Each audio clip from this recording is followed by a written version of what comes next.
Hi everyone, and welcome to another colour along from Colour with Claire. So it's taken a while for me to get this video up. I'm really sorry about that. Basically the reason was that in the UK we've had a spate of beautiful hot weather this week, and I just could not let that go to waste. So I've been outside pretty much all week with my camera doing some photography and just soaking up all the great endorphins. So that's why the colour along is a little bit late. I'm sure you'll forgive me for that. It's been a very long winter here in the UK, and just to have this little bit of sunshine it really helps perk me up a bit. So anyway, we're here. We're on the first day, the first instalment of this colour along, and before we get started, I'll just explain a little bit about it. So the colour along was chosen to be Ivy and the Inky Butterfly. And this was all chosen by my followers on Facebook and social media sites that I've linked to. I asked everyone what they wanted to see a colour along of.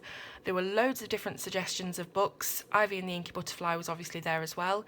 And then I chose the top most popular 5 of those books and put it in a poll.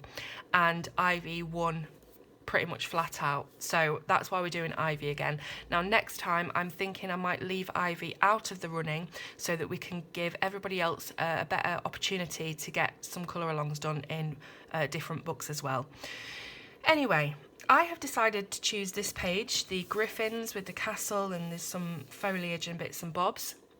It took me a while to go through the book and pick a page. There were loads of pages that I just thought, no, I don't really want to do that one. You know how it is. A lot of them had loads and loads of leaves, and I did a lot of leaves in the last colour along, and I just didn't want to go there. This page does have some leaves, but only a handful. And also I just wanted something that wasn't going to be too taxing, but is still fairly detailed for this colour along. And this one kind of contains a lot of different elements. So we've got the castle, we've got the griffins, so we're going to have to try and maybe get some sort of fur technique or something going on there to see some texture. We've got some metallic stuff. Obviously we've got the flowers, we've got some berries as well, love doing berries. And then we've got a little bit of sort of fleur-de-lis things around it as well. So we've got quite a few different elements to do on this page. Another important thing about this colour along is that I'm going to be using polychromos for a change. Usually I use Prismacolors, and I've had lots and lots of different requests from people saying, please can you use some different pencils other than Prismacolors. So we're using polychromos today. If you are using Prismas, you can download my comparison chart, which will be in the links in the description below, and that will give you like a comparison of colours to use. And if you can't find the right colour, then just get the nearest one. So I've got out my little polychromo swatch chart here. If you want to know how to make this, there's a video on my channel which I'll also link to in the description. And I've just been having a look at what elements I want to do first. So I'm going to start with the castle. Also, please ignore my manky fingernails. My lovely fake nails, one of them started to come off yesterday, and that sort of meant that I needed to pull them all off because they were really annoying me, and I didn't have any glue with me, and it just looked silly. So now I have horrible nails on camera, but just ignore those. Right, we're going to get started. So I'm going to start with the castle, and I've decided that I would like a pink castle. I seem to always do castles pink for some reason in any book that I have. It's totally up to you what colour you do this. You do not have to follow along exactly with my colours. It's totally up to you. You don't even have to use these same pencils. Just as long as you're on this page with me, you can pretty much do what you want, but I would love for you to follow with my colours as well so we can see how everybody's turns out. The colours I've chosen are Alizar in Crimson, Fuchsia and Pink Madder Lake. So these are basically light, medium, dark, pinkish, reddish colours, and I usually pick 3 because we can get a good range out of 3 colours. Now we haven't got a lot of space to work with, so make sure your pencils are really nice and sharp. And what we're going to do is we're going to start, how about I zoom in actually before we begin. We're going to start here on the outer edges of each turret. I think that's a turret, isn't it? This is, I don't know what this is, it's just part of the castle. And we're just going to colour in the outer edges. Then going to go to our middle colour, which is the fuchsia. go over the edges of the alizarin crimson.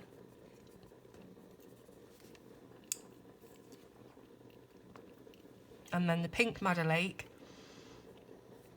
again just going over the fuchsia that we've put down, so we've got a nice blend, but we're trying to leave a sort of stripe of white in the middle, and that's just going to be a highlight type thing, so it just looks a little bit more rounded, like the light's hitting it.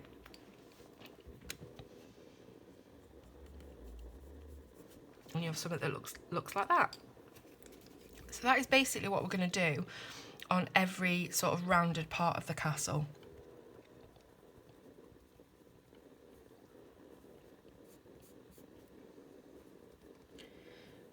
So I hope everyone's having a lovely week. As I said, I've been out quite a lot this week. We went to a local priory, which is now like a really dilapidated sort of half building that's got a few walls still standing, and they have a lovely tea room down there, and they have some spring lambs, and they were so sweet. I've seen lambs from afar, but I've never been close enough to touch them, and these lambs were so friendly. I was stroking them and giving them grass to feed them. It was so sweet. I've got some pictures that I took with my camera. If you are interested, I do have an Instagram for that. It's Claire_ED_photography, and you can find all my pictures on there that I take. I have just recently got into photography. I also took some photos of a beautiful peacock that was there as well. He didn't spread his feathers, unfortunately. The peahen wasn't there, so I don't think he was trying to impress anyone. But he was absolutely gorgeous, and I got some photos of some cockerels as well, some really nice close-up portraits. So I've had a nice week this week. Yesterday, what did I do yesterday? So I went to a car boot, which, if you're not in the UK, is basically where you drive to a designated field and you have to pay to park there and sell your things out of the boot of your car or the trunk of your car. So basically you take a load of stuff that you want to sell, you park up on this field, you put a table out, you arrange it all, and people just walk around and they buy things from you. So I wasn't doing a car boot, I just went to see if I could buy anything. And because of the horrendous weather we've had up until this week, the car park of this field was absolutely bogged in. It was just water and mud and just stuff everywhere, and we ended up getting stuck, and we had to get pulled out by a 4x4 with a rope. So that was quite an adventure, but it was quite funny. There's no point getting mad about these things, you know. You can say to them, well, you should have sorted the ground out, or, you know, put some stone in, or at least put some cones around it, because you just can't tell when you go into puddles whether they're going to be 6 feet deep or not. But, you know, there's no point getting mad about it. We just had a laugh about it. And yeah, so we went there, didn't end up getting anything from the car boot, so it was pretty fruitless, really. And then I went for a nice meal at a local pub, and after that it was basically just lots and lots of ice lollies on the back garden with the kids, because it was so hot yesterday. It was like 26 degrees at one point, which is really hot for us over here in the UK, and it was absolutely lovely just to have some nice warmth and sunshine and blue skies rather than grey all the time. It's been so depressing this winter, and it's gone on and on. So it was really, really nice to have that. Today is actually, I think, the last day of the really hot weather. It's not going to be as hot as yesterday. I think they said it's going to be a 20 degree today, which is still really lovely. So what I'm doing is I'm trying to do this colour along quite early in the morning before it gets really warm, so I've still got time to go out and, you know, have some nice time outdoors as well. So as you can see, all I'm doing here is using the alizarin crimson to outline both sides of each turret, and then as soon as I've done that, I'm coming in with the fuchsia, making sure that's going over the edge of the alizarin crimson so that we're blending them together. and then just leaving a bit of room for that pink Madder Lake, which then comes right to the centre and leaves us with a very narrow stripe of white for our highlight. Now, I'm sorry if I do sound a little bit groggy. I think my hay fever is actually starting, which is awesome. It comes at different times of the year. It can start as early as March and it can come as late as June, July. But I think it's starting because I'm starting to get really itchy ears, which is, you know, the inside of your ears, it's itchy and itching so bad, and the roof of my mouth as well. So I'm trying my hardest not to make some weird sort of noises, trying to like alleviate the itch in my ears. But if you do suffer from hay fever, you will know what I'm talking about. You can end up sounding like a hippopotamus sometimes with the weird noises that come out. Okay, so let's go on this one.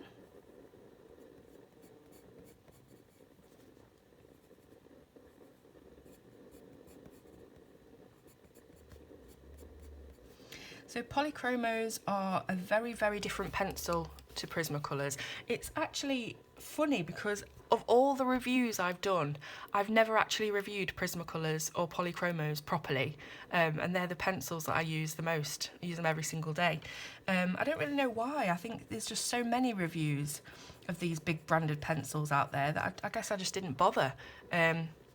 Everyone sort of knows what they're like and how good they are. But yeah, the polychromos, they're very, very different to Prismas in that, well, first of all, they're oil-based and Prismas are wax-based, so they do feel very different to use.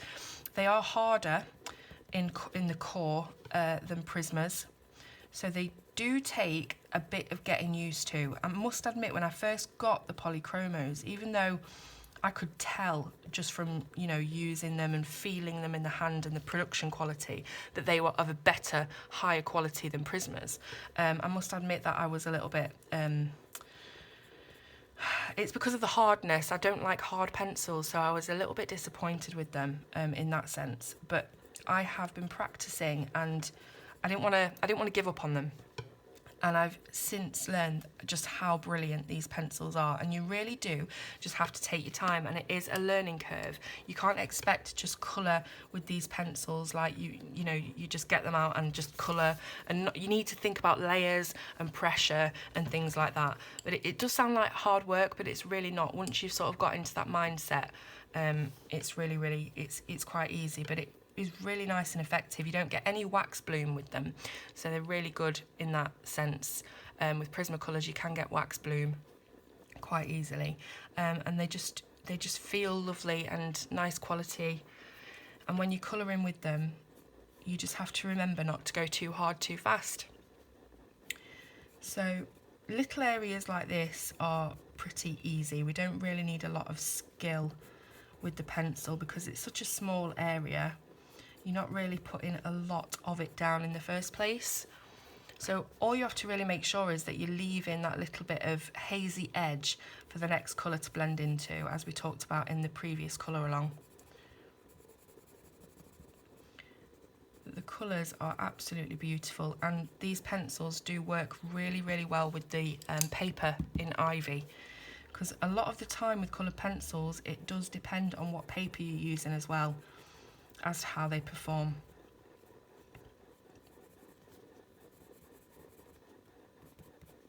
So if you're finding that there's not too much contrast between your outer colour as you go in and you want it to look a lot more 3D and contrasted, all you have to do is basically darken your darkest areas. So I'll go back in with the alizarin crimson and really darken up those edges,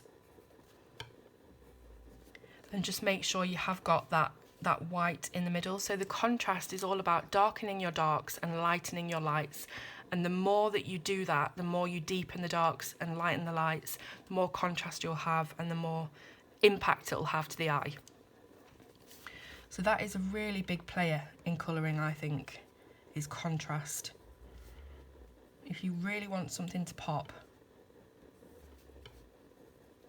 make sure you've got a lot of contrast. So we've got another one here at the back.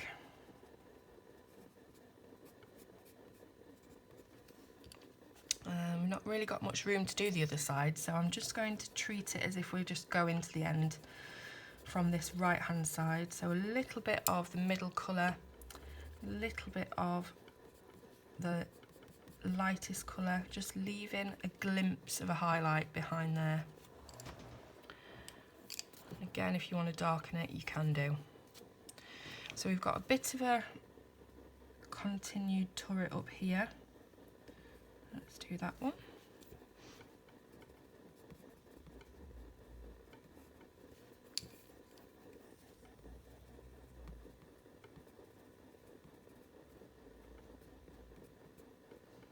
I'm being quite messy with this, you know, but you know what I'm like, I'm not precise.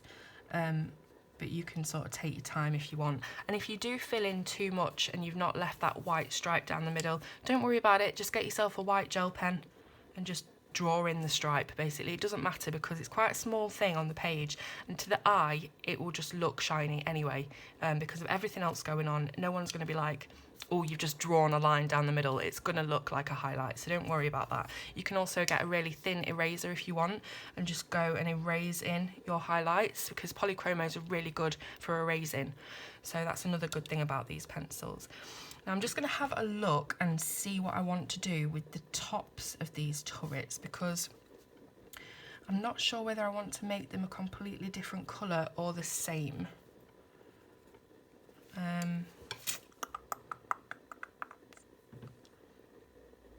I think we'll do them differently so that they're a bit more, they stand out a bit more. What colour shall we do? Let's have a look at our colour chart. So we've got quite a reddish pink going on. We're sort of in this spectrum here.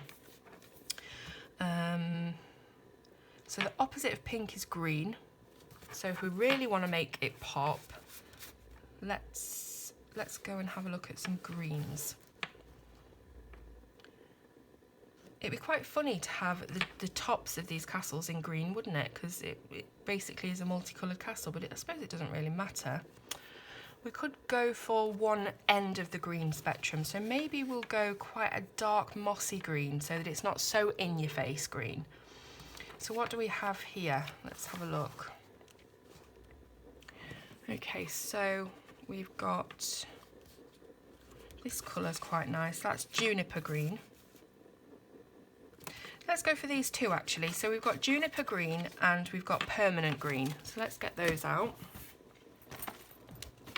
Just pull this down a little bit. Remember in the other colour along when I kept doing things out of shot, because you know what I'm like.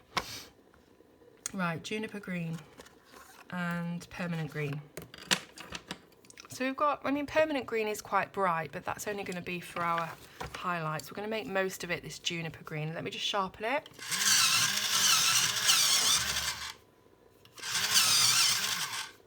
Okay, and this one.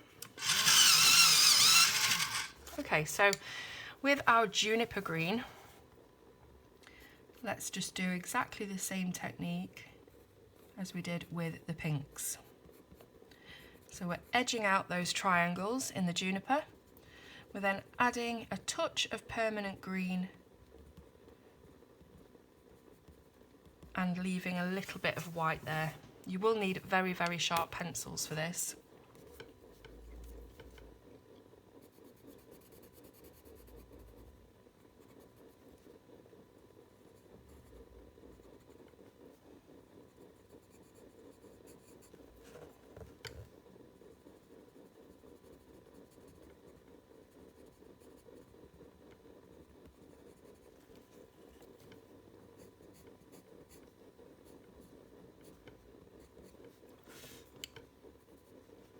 Okay.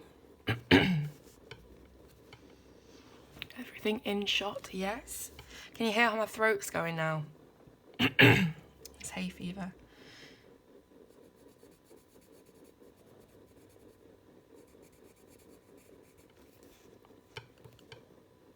Another awesome thing about this weather is that my tumble dryer broke down last week, and because it was just so nasty and horrible outside, I didn't think I was going to be able to get any clothes dry. So it was awesome. It just came at just the right time. So I've been able to do lots and lots of loads of washing. Get all those out onto the line. I love pegging washing out onto the line because I'm a bit sad.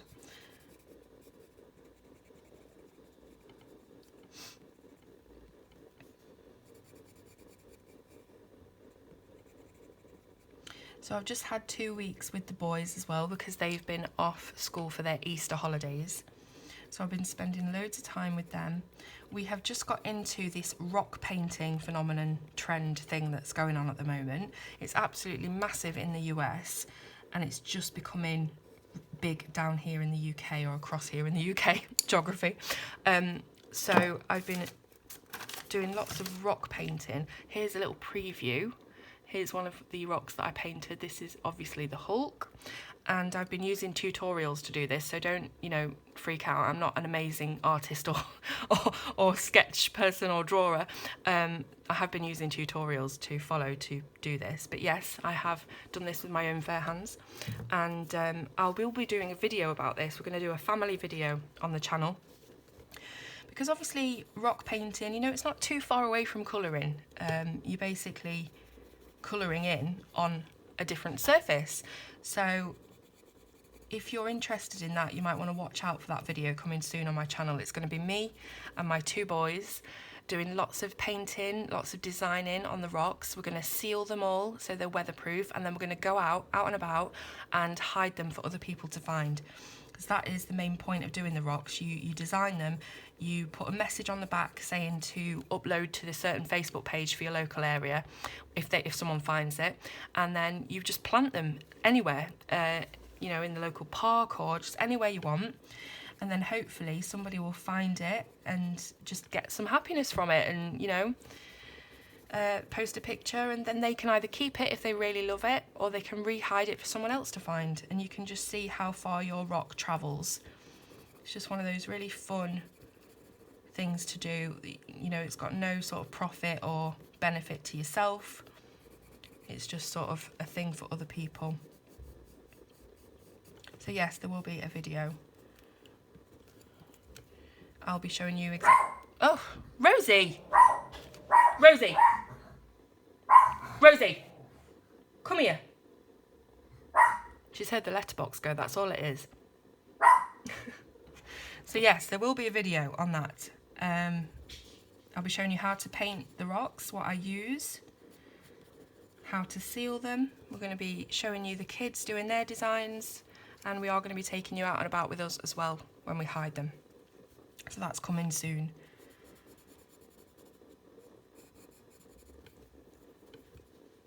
As I say, if you're a bit worried about doing things like that because you're not an artist, neither am I. There is so many tutorials on YouTube that you can follow with literally step by step, line by line, you know, tutorial of how to draw something. So don't worry about it. I wish I could just draw from my own head, but that's never going to happen. I'm not that sort of artistic in the way that I can think of things. You know, I just have to copy, which is kind of sad, but it's just the way it is.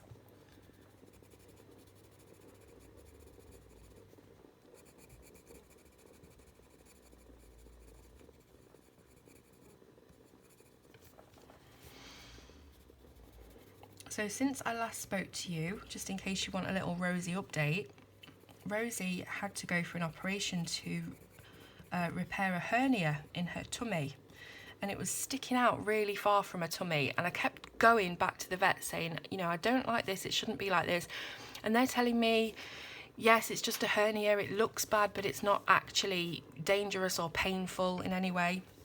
But it kept getting bigger, it kept popping out more and more, and I just thought, why just keep letting it herniate, you know, get it sorted.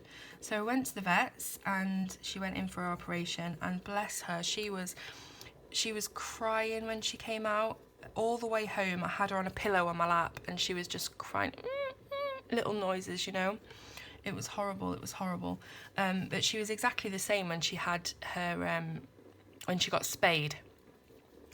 So she was exactly the same then. And I think, you know what it was? Because when we got her home, she was the same. She was crying. she was really restless. She looked really freaked out. And I was reading up about it, that apparently when dogs have surgery and they have the anaesthetic, it can make them hallucinate and be really, really dizzy, like to the point of, you know, vertigo dizzy. And I think that's what it was, because she sounded more scared than anything else, and it was like she was seeing things. That's how I perceived it. So that was, you know, really, really difficult to deal with, but we just gave her lots and lots of love. And then the next day she was just fine, back to herself. So it's just that very first day, and that does make me think as well that it was the drugs, the medication, rather than any pain from the wound. So yeah, bless her, but she's totally fine now.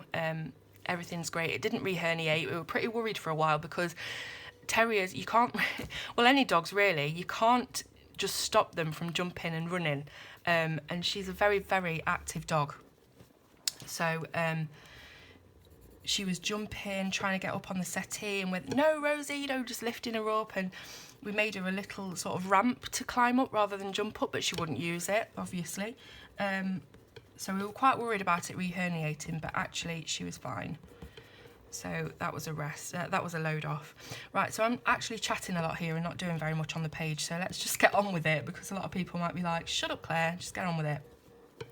So I'm also going to do these sort of weird things in the green as well, because I think you can make mistakes. I mean, you can't make mistakes in colouring, but I think sometimes it's nicer to use a limited palette rather than a lot of different colours on one thing. We've got a lot of stuff going on this page, so I want to keep this very cohesive and limited in what we're doing, just to, you know, just so it's not too much, it's not too busy. So we're going to use the same colours.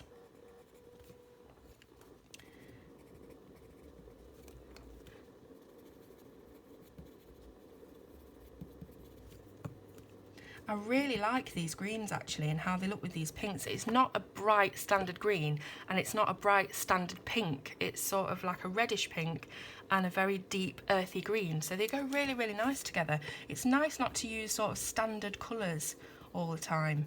You know, that's why we've got these big sets of pencils. They've got so many different shades and variations. And it's just nice to pair different tones of colours rather than, you know, we might just immediately go to pick the very bright, vivid ones.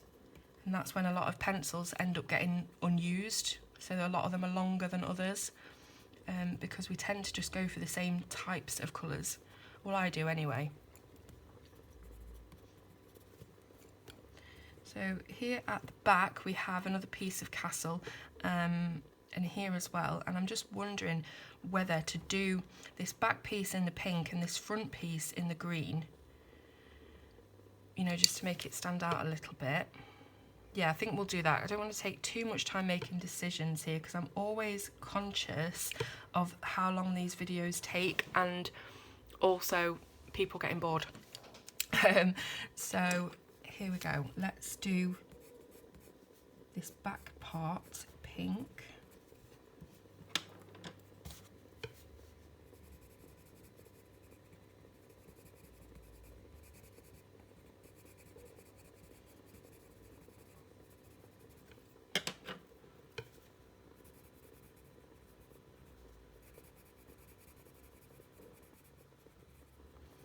Leaving that white stripe in the middle and deepening our contrast with this darker colour.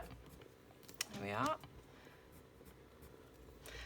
And then yes, let's do this whole front panel in the green. This Juniper Green is not a green that I use often, and I really like it. I don't know why I don't use it. You know, one day I'm going to do a video just using colours that I never ever use or never think to use, and see how it turns out. So we've got a juniper, and then got our permanent green.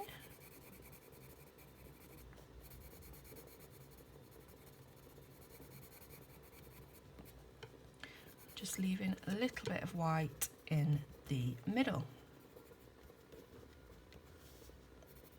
The best thing to do when you're working with a limited palette is just do opposites. So like for instance this windowsill here, we'll just do it in pink rather than doing it in green, so it stands out a little bit and it's a bit different. And yeah, so this windowsill here, because it's on pink, we'll do it in green. You might not even need to bring out your other pencil if it's such a small area. Again, we've got another, where are we? Got another bit down here to do. And might not even need our lightest colour. It's such a small area.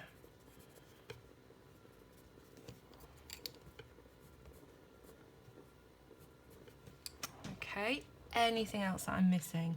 So at the top here we've got this. Now we could have done this in green. It's totally up to you.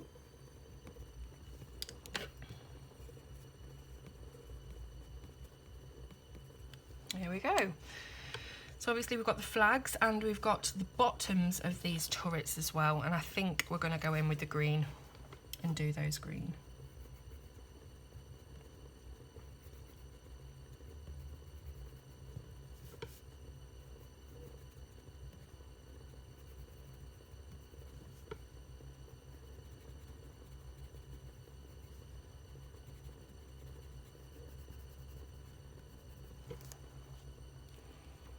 If you want to make the curve look even more three-dimensional, when you're doing your darkest colours, try and curve them inwards like that a little bit rather than coming straight to a point.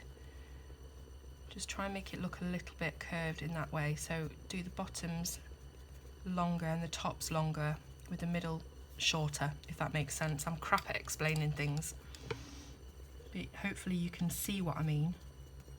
And then just leaving that highlight in the middle.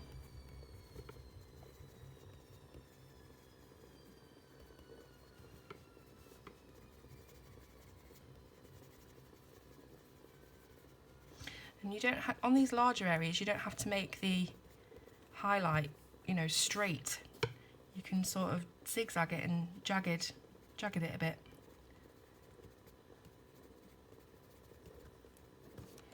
And it's still really effective. Like I said, once the rest of the page is done, you're not going to be worrying about little bits and bobs that look a bit weird, because everything's just going to come together.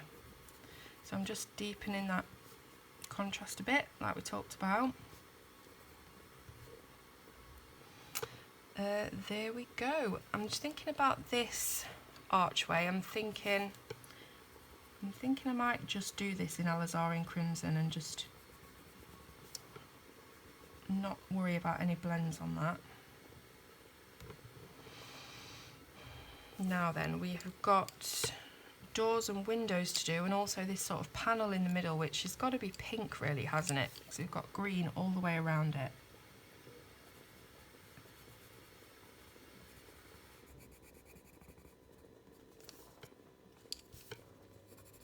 I am just loving these colours. I don't know about you guys.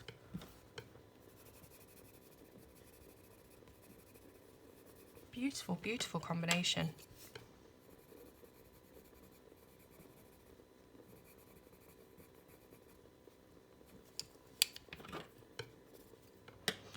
Okay, as for the doors, I'm thinking we can afford to bring in another colour here. It's not going to be a bright colour. Let's go for burnt sienna. And we're just going to start quite heavy at the edge and just feather it out to the middle, so we've got a little bit of a gradation of colour. Darker on the edge and lighter as we go towards the middle of the doors. So you don't always need more than one colour. You can just use one colour and still create this look of gradation. Exactly the same on the other side. I'm thinking we might do our drawbridge in this same colour just to tie it all in together. Going right off the edge there. I don't even think I've got a tiny eraser on me to do it. Never mind. Okay, so windows. It's totally up to you whether you want lights on in this castle or not. I'm going to do a few lit up and a few dark. I'm thinking that might be one room there. Let's do this and let's do this one. So we've got a few lights on, just simple dark cadmium yellow there. If you wanted to, there's not a lot of room, but if you wanted to, you could bring in orange glaze and just do a very slight bit of shade at one side of the window. As I said, it's a very, very small area. You've not got a lot to work with, but you can do just a little bit of that there. And then let's get the black and fill in the rest of the windows because all the lights are off.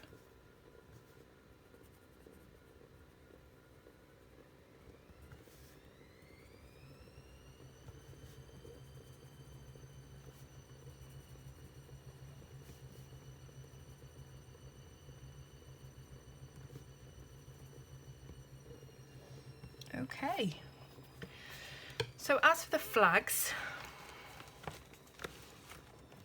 I'm thinking they would probably be pink like the castle, but as I said, you can do whatever you want. So I'm just going to do a bit of alizarin crimson at one end of the flag.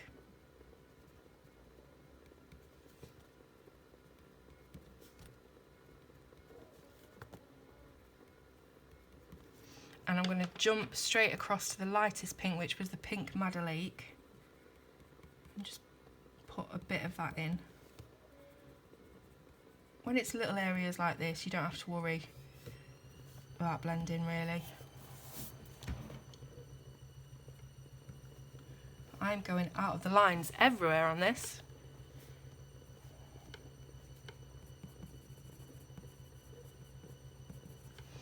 Okay. Drawbridge, so back with our burnt sienna, and again I just love working from the edges inwards. That's how I colour really. So we're going to do that nice jagged bit of burnt sienna there on the edge, nice and dark, and we're slowly going to feather it inwards. You can just use little strokes from left to right so that you get that feathered look, and the same from right to left on this side.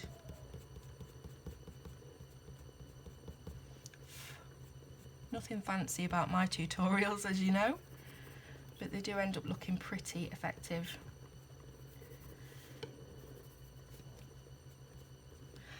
And there we are. That is the castle pretty much done.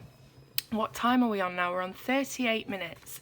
So I don't really want this to be a super long tutorial.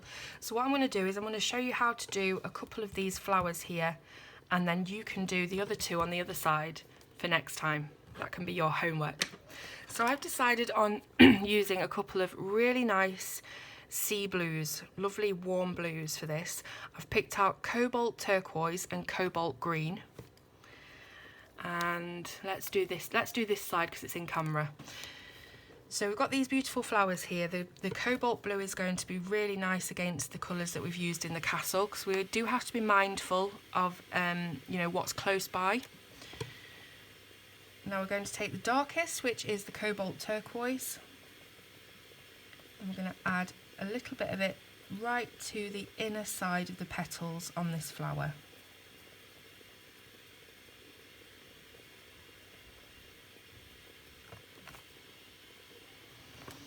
So making sure that you leave a nice hazy edge for the next colour. Might even do that slightly differently actually. I might also put some of this darkest one at the tips. I was going to go dark to light, but let's mix it up a little bit. Put a little bit of this cobalt turquoise on the tips of the petals as well.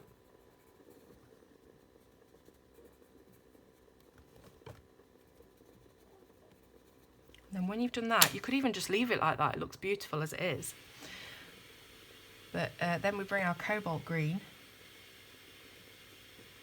and very, very lightly lay some colour down until we leave that white stripe in the middle again, just like we did with the castle.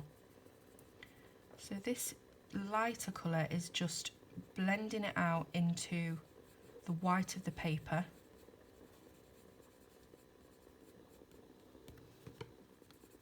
Very, very simple.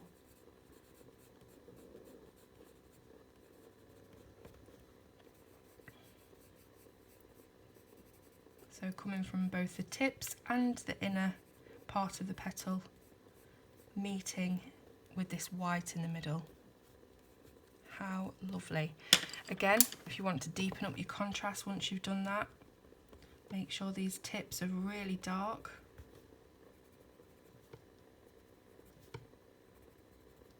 And again for the centre as well, let's get that really dark.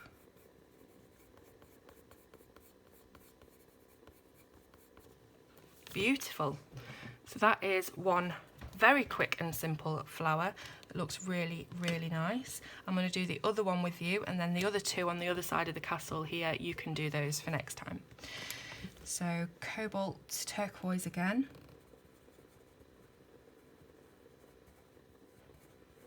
I do like to leave you a little bit of homework. Sometimes, especially on these symmetrical type pages, there's no point in me really doing absolutely every single element. I'll just do a couple of them to show you, and then you can do it at your own pace afterwards.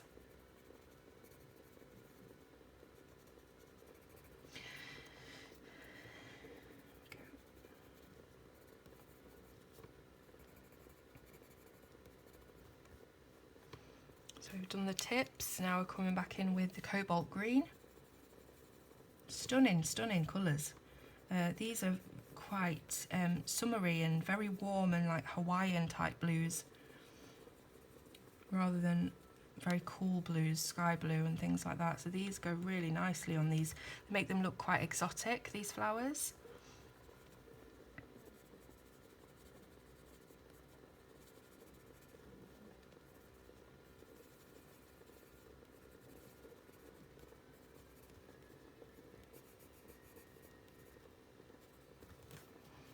Deepening up the contrast.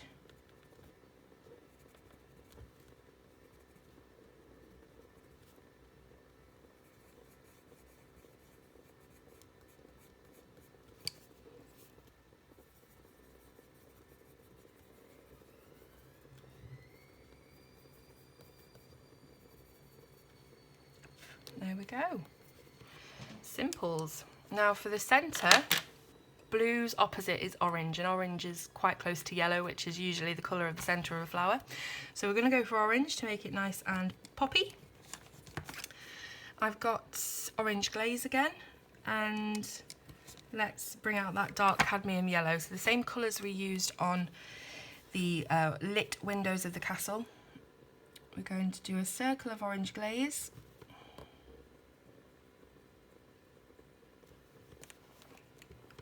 And then just fill it in with the dark cadmium yellow.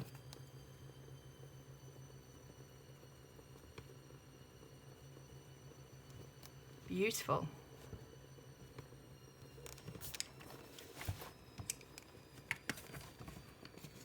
Now as for the leaves, because we've done quite an earthy green on the castle, sorry everything's just falling apart off camera, we're going to get a nice bright green for these leaves. So let's look again at our colour chart. Okay, let's look at these greens here. So these are our nice bright greens. And we're looking at these two top ones here, which are light green and grass green.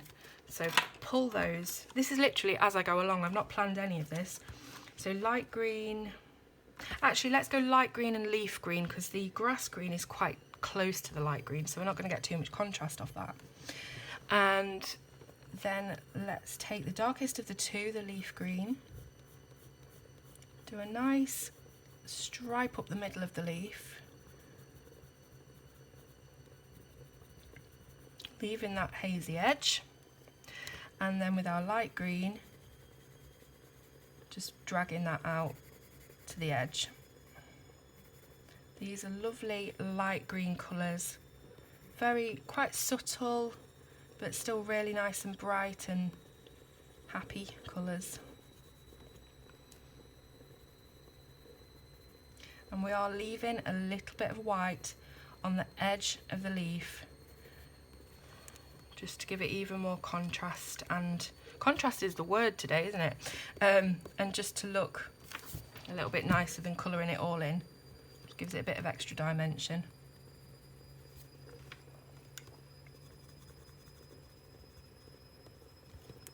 The same again on all the other leaves, very quick.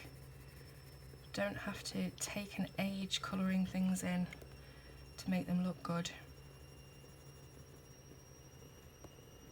Nice and dark in the centre of the leaf, and lovely and light on the edges.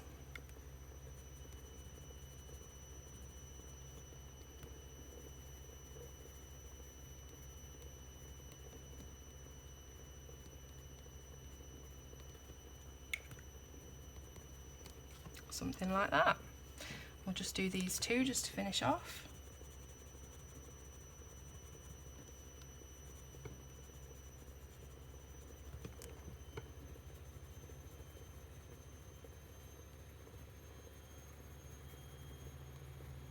I hope my washing machine in the background isn't really annoying.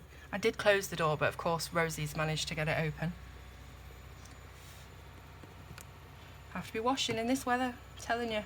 I'm getting my new dryer today as well, that's on the way, on the delivery van, but I don't need it at the moment because we've got this beautiful weather.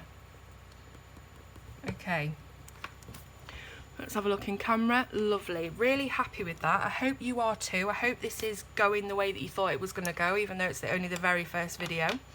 And next time, let's just zoom out.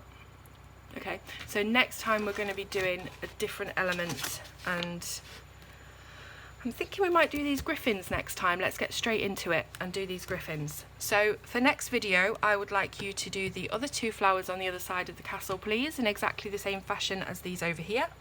And please let me know in the comments if you've enjoyed this video. I hope I've not rambled on too much. You know I'm really conscious about me going on and being boring. Please also do leave me things to talk about. It's so much easier for me when I've got topics to actually talk about in the videos that I know that you want to hear about. So do tell me what you want me to talk about, what questions you've got for me, and I'll do my best to answer. Obviously, please make sure you subscribe to the channel. Please. I'm really close to 10,000 now, and I'm really excited about that. Also make sure you click the thumbs up on the video. That's really important because it sort of bumps my video up and makes it more viewable, more findable, whatever, to everyone else. So please click the thumbs up, please subscribe, do leave me a comment, and if you want to share it with all your friends, that's lovely too. So thank you so much for watching, and I will see you on part 2.